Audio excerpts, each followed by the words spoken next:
And I don't really think it's reversible at this point in time. That's why. Well, what about Microsoft? Well, I mean, that's the juggernaut now. Right. And it's, you know, and it's a kind of a, you know, Ford LTD going into the future. It's definitely not a Cadillac. It's not a BMW. It's just, you know, what's going on there? How did those guys do that? Well,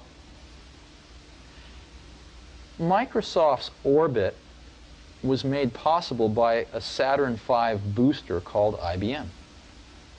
And I know Bill would get upset with me for saying this, but of course it was true. Mm-hmm.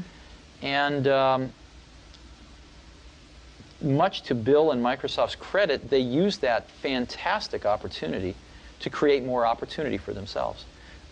Most people don't remember, but until 1984 with the Mac, Microsoft was not in the applications business. It was dominated by Lotus. And Microsoft took a big gamble to write for the Mac. And they came out with applications that were terrible. But they kept at it, and they made them better. And eventually, they dominated the Macintosh application market and then used a springboard of Windows to get into the PC market with those same applications. And now they dominate the applications in the PC space, too. So they have two characteristics. I think they're very strong opportunists. And I don't mean that in a bad way. And two, they're like the Japanese. They just keep on coming. Now, they were able to do that because of the revenue stream from the IBM deal. But nonetheless, they made the most of it, and I give them a lot of credit for that. The only problem with Microsoft is they just have no taste. They have absolutely no taste, and what that means is, I don't mean that in a small way, I mean that in a big way, in the sense that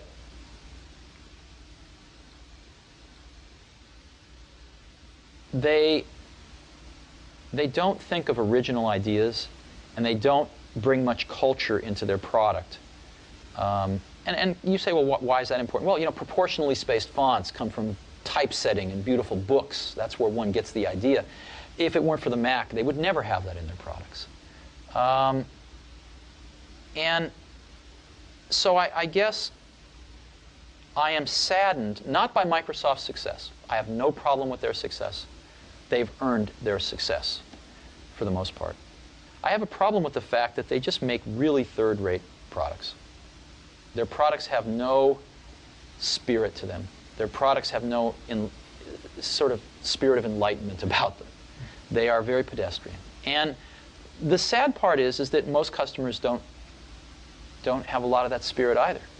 But the way that we're going to ratchet up our species is to take the best and to spread it around to everybody so that everybody grows up with better things and starts to understand the subtlety of these better things. And Microsoft's just, you know, it's McDonald's. So that's what saddens me. Not that Microsoft has won, but that Microsoft's products don't display more insight and more creativity.